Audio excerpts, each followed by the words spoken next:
সবাই মিলে একসাথে একই কথা বললে এটা কি আর গণতন্ত্র থাকে?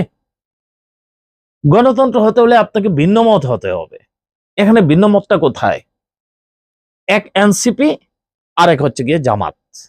এই দুই দল বাদে অন্যান্য সকল দল মনে হচ্ছে যেন বিএনপির অঙ্গ সংগঠন। এতে করে আগামী নির্বাচনটা কিরকম হতে পারে?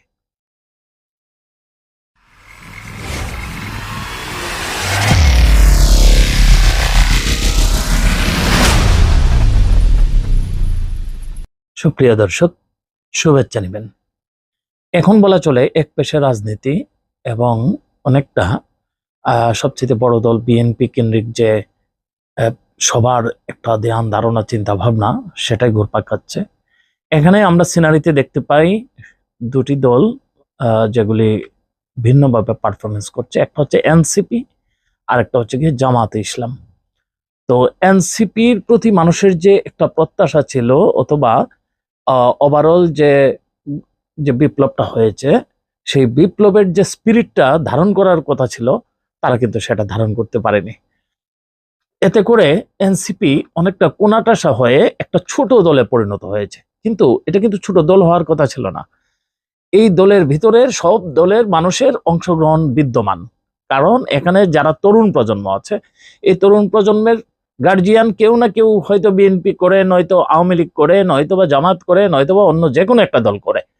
কিন্তু এনসিপি তারা শুরু থেকেই ভুল করে আসছে। তারা যখন দলটাকে অর্গানাইজ করে তখন কেন জানি মনে হয়েছে যে ঢাকা কেন্দ্রিক কিংবা ঢাকা বিশ্ববিদ্যালয় কেন্দ্রিক কিছু ছেলে ফেলে তারা শীর্ষস্থানীয় যারা ছিল তারা মিলে দলটাকে গঠন করে ফেলেছে। আসলে তারা একটা বিশাল হোমওয়ার্ক করে মাসব্যাপী সারা দেশে তারা এটা একটা বিশাল হোমওয়ার্ক করে তারপরে যদি দলটা গঠন করত তাহলে দলটা হয়তো জনগণের যে প্রত্যাশাটাকে ধারণ করতে পারত। এখন বিএনপিকে তারা মনে করছে তাদের প্রতিপক্ষ, এদিকে জামাতের প্রতি তারা খুবই সফট। এই বিশ্লেষণটা আমি কেন করছি? বিশ্লেষণটা এই জন্য করছি যে আগামী যে ইলেকশনটা আসছে সেই ইলেকশনটায় আমরা একটা বিষয় এখন থেকে দেখতে পাচ্ছি যে সবার মধ্যে এরকম একটা চিন্তা চেতনা বা ধ্যান ধারণা চলে আসছে যে আসন ভাগাভাগি করে আগামী নির্বাচনটা হয়তো হয়ে যাবে। সুপ্রিয় দর্শক, গত নির্বাচনগুলি কিন্তু ছিল, গত 3টা নির্বাচন, এগুলি কিন্তু আসন ভাগাভাগি করেছিল।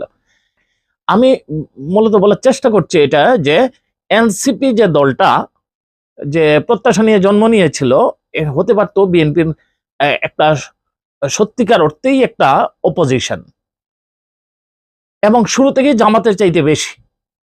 এটা কিন্তু প্রত্যাশা পূরণ হয়নি। জামাত কিন্তু সেকেন্ড পজিশনে আছে।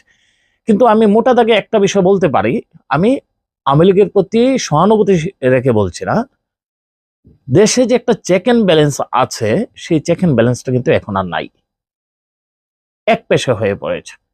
এই যে এক পেশের কারণে আমার ভিতরে একটা সন্দেহের উদ্রেক হচ্ছে আগামীতে আমরা যে সরকার গঠন করব সেই গঠনটা সঠিকভাবে হবে কিনা এবং নির্বাচনটাই সঠিকভাবে হবে কিনা, এবং নির্বাচন যদি সঠিকও হয়ে থাকে তাহলে আমরা কি এক মেরুর দিকে ঝুঁকে পড়লাম কিনা। এক মেরুর দিকে যদি ঝুঁকে পড়ি তাহলে মনে রাখবেন আবার ফেসিবাদের জন্ম হবে এবং বাংলাদেশের মানুষ কি বারবার ফেসিবাদকে তারা দমন করবে, রক্ত দিবে, অনেকগুলি তাজা প্রাণ ঝরে যাবে, এরকম করতেই থাকবে। সুপ্রিয় দর্শক, এই সব কথা বলার মূল কারণটা হচ্ছে যে সংস্কারের জন্য এতগুলি মানুষ প্রাণ দিল, যে সংস্কারের জন্য এতগুলি মানুষ পঙ্গু হলো, এখন তো সবচাইতে গুরুত্বপূর্ণ ভূমিকায় থাকার কথা ছিল যারা পঙ্গু তাদেরকে সামনে এনে তাদের কি চিন্তা চেতনা ধ্যান ধারণা এই বিষয়গুলি যদি এনসিপি ভালোভাবে রিপ্রেজেন্ট করতে পারতো এবং তাদেরকে হোল্ড করতে পারতো ওভারঅল, তাহলে কিন্তু এনসিপি সারা দেশে ব্যাপক জনপ্রিয় একটা দল হতো। কিন্তু দেখা যাচ্ছে এনসিপি তারা মাঠে ঘাটে দৌড়তেছে বা দৌড়াদৌড়ি করছে, কিন্তু যারা পঙ্গু অধিকাংশ সময়ে দেখা যাচ্ছে যে জামাতেই বেশি খোঁজখবর নিচ্ছে। এতে করে কিছুটা জামাতের প্রতি মানুষের সহানুভূতি চলে এসেছে। এই কাজটা যদি এনসিপি করতো তাহলে এনসিপির প্রতি কিন্তু মানুষের বেশি সহানুভূতিটা আসতো এবং এনসিপি যে ওভারঅল হোল্ড করেছে এই বিপ্লবটা এবং বিপ্লব পরবর্তী সময়ের যে এই আহত এই নতুন মুক্তিযোদ্ধাদের এই বিষয়টা কিন্তু জাতির সামনে স্পষ্ট হয়ে উঠতো। কিন্তু এনসিপি কিন্তু এই কাজটা না করে তারা কিছু মানুষ তারা দিগ্ভ্রান্তের মতো কথা বলছে, কিছু মানুষ বা কিছু নেতা তারা আহ, এক একজন নিজেদেরকে খুবই গুরুত্বপূর্ণ মনে করছে। ওভারঅল তারা যে একত্রে মিলে একটা বডি হয়ে কাজ করবে এবং একটা বডি হয়ে কাজ করলে তাদের অবস্থানটা অত্যন্ত সুসংহত হতো, সেই কাজটা তারা করেনি। সুপ্রিয় দর্শক, এখন দেখার পালা এই এনসিপি, জামাত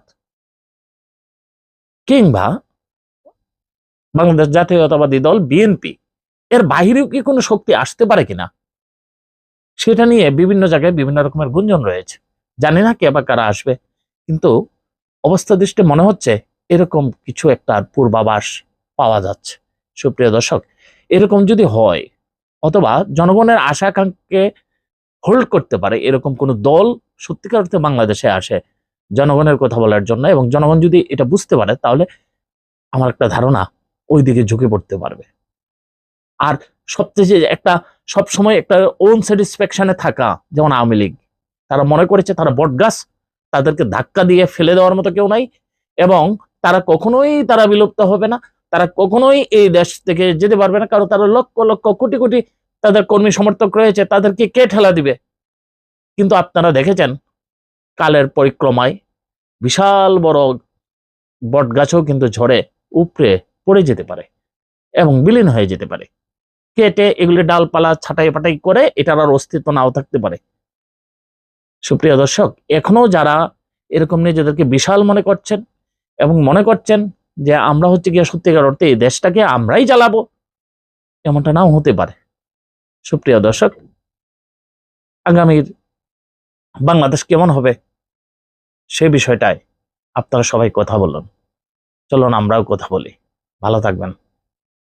আমার কথা মন দিয়ে শোনার জন্য আপনাদেরকে অসংখ্য ধন্যবাদ। আসসালামু আলাইকুম।